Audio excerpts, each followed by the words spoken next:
Amen. Samahan niyo po ako. Nabasahin po ang pangako ng Panginoon. May pagbukas po kayo sa akin.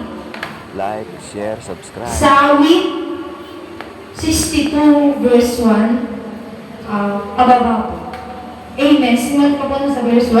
Ang title po nito, ang pagtitiwala sa pag-iingat ng Diyos. Basahin ko po ito po ang sabi rito. Tanging sa Diyos lamang ako ay aasa. Ang kaligtas ay nagbubuhat sa Kanya. Tanging Siya lamang ang tagapagligtas, tagapagtanggol ko at aking kalasan. Aking ang tagumpay sa lahat ng oras. Verse 5 po. Tanging sa Diyos lamang ako umaasa. Ang aking pag-asa'y tanging nasa Kanya. Tanging Siya lamang ang tagapagligtas, tagapagtanggol ko at aking kalasan. Aking ang tagumpay sa lahat ng oras. Verse 7. Ang kaligtasan ko'y aking karangalan,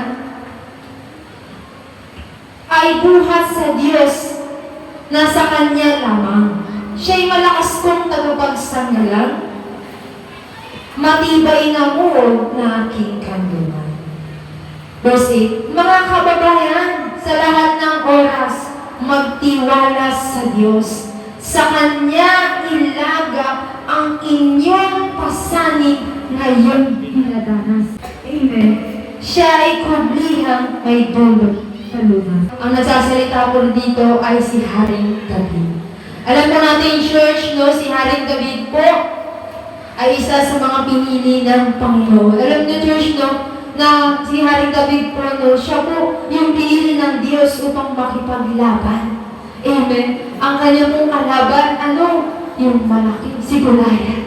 Amen. Na makita po natin dito na sinasabi ni Haring David, amen, na yung pagtitiwala niya sa pag-iingat ng Diyos. Nagtitiwala siya, nananampalataya siya. Anong sabi niya? Tanging sa Diyos lamang ako aasa. Tignan mo si Haring David no, church. Alam po natin no, na napakagaling talaga kasi mayroong salita ng Panginoon.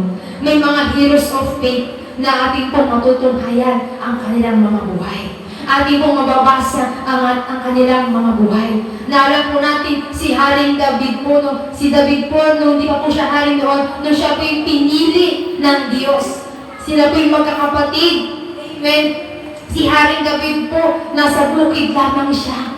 Pero ang Diyos po, hindi siya nakatingin sa anong kakayahan mo. Nakatingin siya sa puso mo na handang sumunod maglingkod sa Kanya.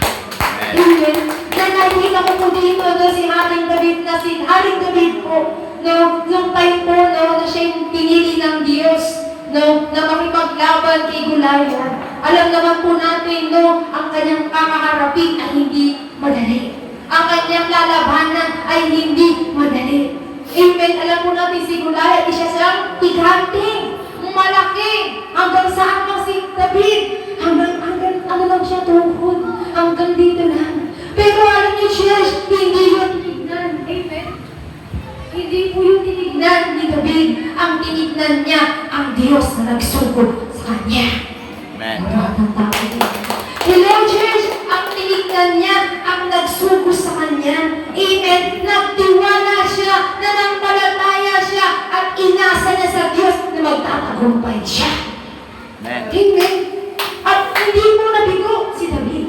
Nakita po natin, no, na nung siya po'y lalaban na, gusto pa po ng bayang Israel, magsuot ka ng kalasan. Kasi parang, malawanan mo siya. Magsuot ka ng kung ano-anong gusto ipasuot sa kanya.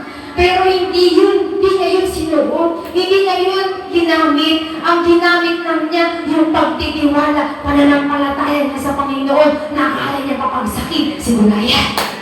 At ganun din naman po sa ating mga buhay.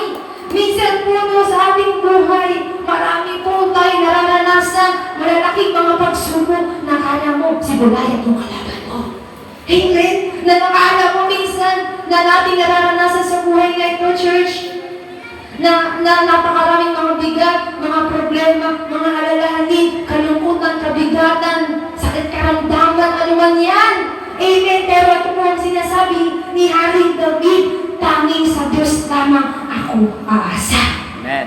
Amen sa buhay na ito, church. Wala tayong ibang dapat unang lalapitan. Wala tayong dapat unang aasahan, kundi ang Diyos na nagmamay-ari ng buhay ko at buhay mo. Amen. Amen. Wala kang mga bakit kapag sa tao ka umasa, mabibigo ka. Amen. Ano sabi? Amen sa Isaiah 2 verse 22. Amen. Na ano ba ang tao para siya yung pahalaga? Amen. Sabi ito, huwag kang umasa doon sa tao dahil siyang hininga lamang. Amen. May hangganan. Pero kung tayo po iaasa sa Diyos, amen, na yung kaligtasan na ipinangako niya kung paano po iningatan ng Diyos si Haring David sa kamay ni Goliath, tayo rin po ay kanyang iingatan sa lahat ng mga bigat, problema, alalahanin ng buhay. Amen. Malakas na malakpa yung ako hanggang langit. Amen. Ang sabi niya, tanging siya lamang ang tagapagligtas ko. Alam niyo, church, naalala ko kagabi yung revelation ng Diyos sa aking buhay. Nakarako tayo nabasa talagang na napakagandang pangako ng Panginoon. Amen. Din yung kagabi, yung sa Mark 4 verse 37, na nakita ko dun yung pagsama. Ang galing no, yung revelation ng Diyos, amen, sa buhay natin, mga pastora.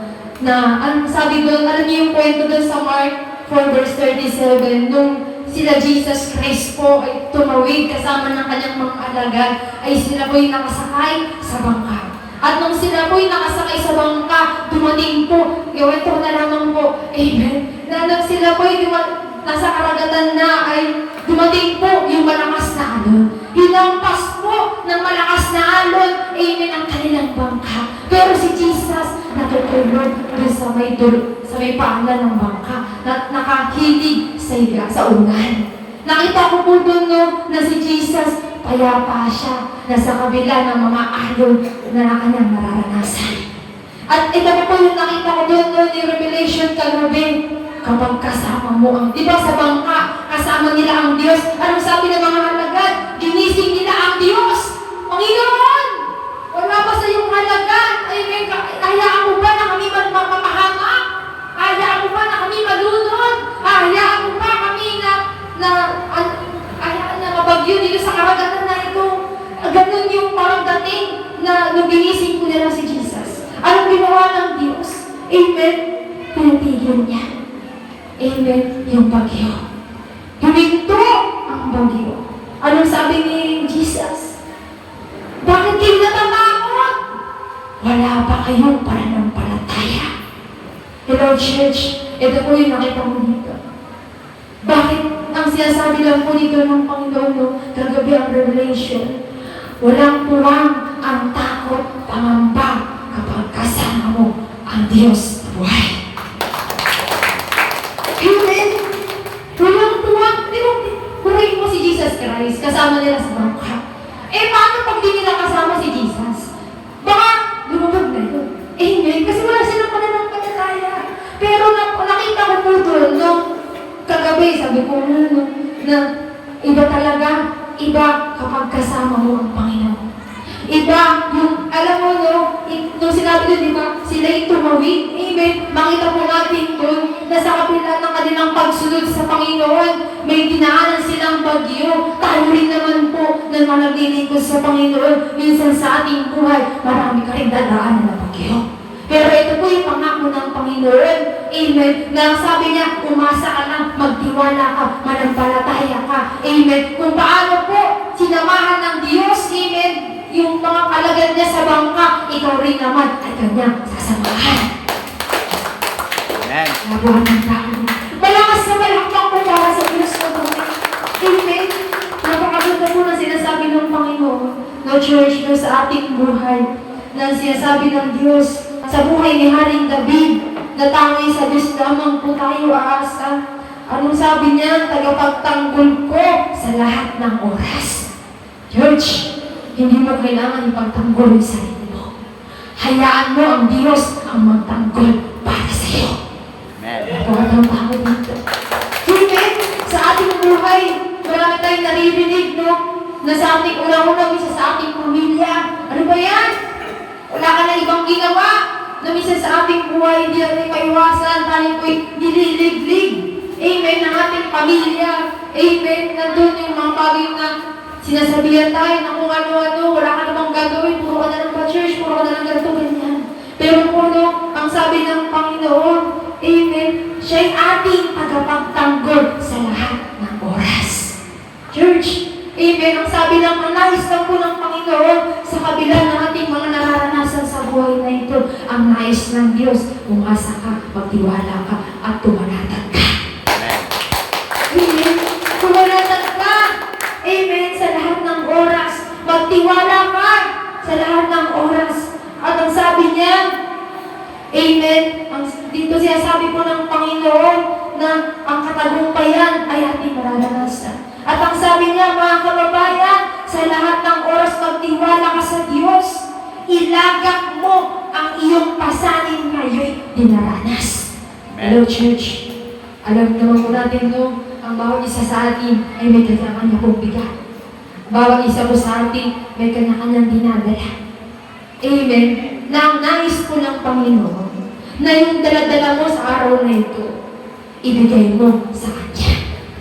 Ipagkatiwala mo sa Kanya.